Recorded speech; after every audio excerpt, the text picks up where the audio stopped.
રાજકોટ જિલ્લા કલેક્ટરની અધ્યક્ષતામાં યોજાયેલી ડિસ્ટ્રિક્ટ રોડ એન્ડ સેફટી કમિટીની બેઠકમાં નેશનલ અને સ્ટેટ હાઈવે પર ગેરકાયદે મીડિયન બ્રેક મુદ્દે કડક કાર્યવાહી શરૂ કરવામાં આવી છે।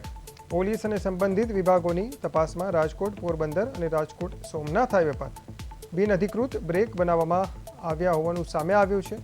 આ મામલે આટકોટ પોલીસ સ્ટેશનમાં ફરિયાદ પણ નોંધાઈ છે અને જવાબદારો સામે કાયદેસર કાર્યવાહી શરૂ કરવામાં આવી છે।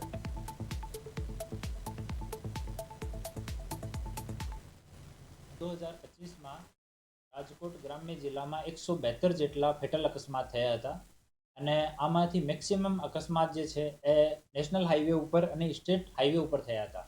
આ મુદ્દો ધ્યાનમાં આવ્યા પછી એના ઉપર કલેક્ટર સાહેબની અધ્યક્ષતામાં જિલ્લાની રોડ સેફટી કમિટીમાં એની ચર્ચા કરવામાં આવી અને અકસ્માતનો એક કારણ રોડની વચ્ચેના જો મીડિયન છે, તો જ્યાં પેટ્રોલ પંપ કે હોટલની સામે એ લોકો અવૈધ રૂપથી ડિવાઈડરને કટ કરીને અને એન્ટ્રી ખોલતા હોય છે। આ એક મુદ્દો ધ્યાનમાં આવ્યો। પછી